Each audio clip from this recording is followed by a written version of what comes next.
আসসালামু আলাইকুম। Question number 4। এই কোয়েশ্চেন নাম্বার 4 এ আমাদের যে বিষয়টা শেখার আছে সেটা হচ্ছে আমরা কিভাবে একটা সফটওয়্যারকে ওপেন করব কম্পিউটার থেকে। বিষয়টা হচ্ছে আমরা মোবাইলে ম্যাক্সিমাম ক্ষেত্রে বাচ্চারা দেখা যায় বা আমরা বাসায় মোবাইল ব্যবহার করি বা কম্পিউটার ব্যবহার করি। তো এখানে আমাদের কিছু সফটওয়্যার থাকে। যখনই আমরা কোনো সফটওয়্যারকে ওপেন করতে চাই, যেমন মোবাইল হলো বা কম্পিউটার হলো, ইন দ্যাট কেস আমাদের কি করতে হয়, আমাদের যেই ওই সফটওয়্যার যে ছবিটা থাকে, একটা ছবি থাকে গোল আকৃতি করে চারকোনা করে, মোবাইলে হোক কম্পিউটারে হোক, তা সেটা আমাদের টাচ করতে হয় অথবা ক্লিক করতে হয়, ওপেন করতে হয়। তো ওই সফটওয়্যার যেই ছবিটা, ওই ছবিটাকে বলা হয় হচ্ছে আইকন। এখন মূলত ওদেরকে আমি যেটা দিব browsing software, that means Google Chrome. আমাদের ব্রাউজিং সফটওয়্যার অনেক আছে, অপেরা আছে, মজিলা ফায়ারফক্স আছে, গুগল ক্রোম আছে। আমি ওদেরকে গুগল ক্রোমটাই ওপেন করতে বলবো। তো এখানে গুগল ক্রোম ওপেনের ক্ষেত্রে আম, 3টা অপশন আমি দিয়ে দিয়েছি যে তারা যে কোনো একটা অপশন ব্যবহার করে গুগল ক্রোমটা ওপেন করতে পারবে। তো আমরা যারা মোবাইল চালাই ম্যাক্সিমামটাই জানি, এবং ক্লাসে আমি বাচ্চাদেরকে জিজ্ঞেস করেছিলাম, সবাই গুগল ক্রোমের লোগোটা বা আইকনটাকে চিনতে পারে। তো এইটা হচ্ছে গুগল ক্রোমের আইকন, এখানে দেখা যাচ্ছে, এবং এই আইকনটা এখানে আছে 3টা জায়গায়, খুব সহজেই পাবে ওরা। তো এই 3টা অপশনের যে কোনো একটা ব্যবহার করেই তারা ওপেন করতে পারে। তো আমাদের কোশ্চেন থাকতে show how to open the Google Chrome software, এই টাইপের প্রশ্নগুলো। তো এখানে how to open Google Chrome software মানে হচ্ছে কিভাবে গুগল ক্রোম সফটওয়্যারকে ওপেন করবে। স্টার্ট মেনুতে একটা ব্যাপার আছে যে স্টার্ট মেনু থেকে ওপেন করতে পারে। সেক্ষেত্রে আমাদের প্রথমত স্টার্ট মেনুতে যেতে হবে। স্টার্ট মেনু হচ্ছে একদম বাম পাশে নিচের যে কর্নারে, এটা হচ্ছে স্টার্ট মেনু। এখান থেকে আমাদেরকে গুগল ক্রোমটাকে খুঁজে বের করতে হবে। আমরা আগে পড়েছিলাম মাউস কিভাবে ব্যবহার করে, এবং মাউসটার ক্ষেত্রে স্ক্রল হুইল যে থাকে মাঝখানে চাকার মতো, এটা উপর নিচে করে আমরা এখান থেকে অপশনগুলোকে বের করতে পারবো। কি কি অ্যাপস এখানে আছে এই লিস্ট থেকে আমরা বের করতে পারবো। তো সেখানে আমরা গুগল ক্রোমটা খুঁজে বের করব। এই যে গুগল ক্রোম, এখন এখানে আমরা মাউসের লেফট বাটন ওয়ান ক্লিক করব, মানে এই অপশনটাকে বা এই অ্যাপটাকে সিলেক্ট করব। ঠিক আছে, করলেই আমাদের গুগল ক্রোমটা ওপেন হয়ে যাবে। ঠিক এই স্টেপগুলো এখানে দেওয়া আছে। Go to start menu, search or find the software from all apps option.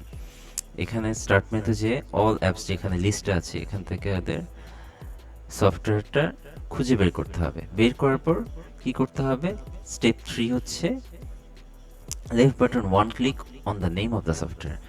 Left বাটনে ওয়ান ক্লিক করব সফটওয়্যারটা নামের উপর, তাহলে এটা ওপেন হয়ে যাবে। এখন এটা অনেকের কাছে ঝামেলা মনে হতে পারে, তাহলে আরেকটা কাজ করতে পারে যেটা খুবই সহজ, সেটা হচ্ছে ডেস্কটপ আইকন। এই ডেস্কটপ আইকন থেকে যদি ওপেন করতে চাই, ডেস্কটপ আইকন বলতে ওই যে সফটওয়্যার ছবিটার আমি কথা বলেছিলাম, যে আইকন মানে সফটওয়্যার ছবিটা। তো এইটা হচ্ছে ডেস্কটপ। কম্পিউটারকে ওপেন করার পর প্রথম যে জিনিসটা সামনে আছে সেটাকে বলা হয় ডেস্কটপ। তো ডেস্কটপের মধ্যে দেখেন গুগল ক্রোম আইকনটা এখানে আছে, এই যে এখানে আছে গুগল ক্রোম আইকনটা। তো এই গুগল ক্রোম আইকনটাতে এখানে যেটা কি করতে হবে, কি find the icon of the software from desktop. ডেস্কটপে আমাদের এই সফটওয়্যার আইকনটাকে খুঁজে বের করতে হবে। তো আমরা খুঁজে বের করলাম, এটা হচ্ছে গুগল ক্রোমের আইকন। এখন কি করতে হবে, left button double click on the icon to open the software. আমাদের মাউসের লেফট বাটনে একটা ক্লিক করলে হবে না, আমার কি করতে হবে, ডাবল ক্লিক করতে হবে ওপেন করার জন্য। তাহলে মাউসের লেফট বাটনে ডাবল ক্লিক যখন আমি করব, এটা ওপেন হয়ে যাবে। এটা একটা পদ্ধতি। এখন কোন স্টুডেন্ট এর চেয়ে তো দুর্বল, সে বুঝতে পারছে না কি করবে বা ডাবল ক্লিকটা সে করতে পারছে না, তার জন্য সহজ অপশন আছে, সেটা হচ্ছে এই যে টাস্ক বার। তাদের কি করতে হবে, যেহেতু তারা স্টার্ট মেনু থেকে পারছে না, ডেস্কটপ থেকে পারছে না, তাহলে কি হবে, টাস্ক বার থেকে এটাকে ওপেন করতে পারবে। সেক্ষেত্রে টাস্ক বার কোনটাকে বলে, এই যে নিচে দেখেন, নিচে যেই আহ, কালো রঙের যে ঘরটা আছে, এই যে যেখানে সময় দেখা যাচ্ছে, তারপর ব্যাটারি, ওয়াইফাই, এখানে এই যে দেখেন সফটওয়্যারগুলো কিন্তু এখানে দেখাচ্ছে। তাহলে এই যে সফটওয়্যার আইকনগুলো দেখাচ্ছে এখানে, ঠিক এখানে দেখেন গুগল ক্রোমের আইকনও আছে। তো এই ক্ষেত্রে তাদের কাজটা কি? স্টেপ ওয়ানে হচ্ছে find the icon of the software from taskbar. তো এই যে নিচে টাস্কবার যে আছে, এই নিচে টাস্কবারে এই সফটওয়্যার, আমি যেহেতু গুগল ক্রোম বলছি, তারা গুগল ক্রোমের আইকনটা খুঁজে বের করলো, এখানে সামনেই দেওয়া আছে।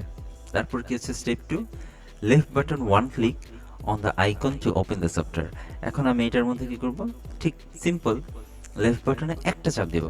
এখন এখানে বাচ্চা যেটা ভুল করতে পারে, রাইট বাটন ক্লিক করতে পারে, এখানে কিন্তু কোনো রাইট বাটনের কাজ নেই, এখানে লেফট বাটনের কাজটাই করতে হবে। লেফট বাটনে একটা ক্লিক করলেই আমার এই সফটওয়্যারটা ওপেন হয়ে যাবে। তো এইভাবে ওদেরকে প্র্যাকটিস করাতে হবে। আর এখানে উল্লেখ করতে চাই যে এই ভিডিওগুলো বা টিউটোরিয়ালগুলো বাংলাতে দেওয়ার কারণ হচ্ছে এই টিউটোরিয়ালগুলো বা মেসেজগুলো মূলত বাচ্চাদের জন্য না, এটা হচ্ছে গার্ডিয়ানদের জন্য, যাতে গার্ডিয়ানরা এটা শুনে বাচ্চাদেরকে ওভাবে গাইড করতে পারে, হেল্প করতে পারে। আর অবশ্যই আপনারা মাউস কিবোর্ড এগুলো তাদেরকে দিবেন ইনস্ট্রাকশন অনুযায়ী, কারণ যারা মাউস পায়নি তারা কিন্তু এই প্র্যাকটিসগুলো করতে পারেনি, যে লেফট বাটনে ক্লিক করতে হয়, রাপুকে করতে হয়। তাহলে এগুলো ওদেরকে প্রোভাইড করবেন। আপনাদের সকলকে ধন্যবাদ। আর পরীক্ষার মধ্যে শুধুমাত্র ওদের এই কাজটা করে দেখাতে হবে, জাস্ট, আর কিছু না। Thank you very much. আল্লাহ হাফিজ।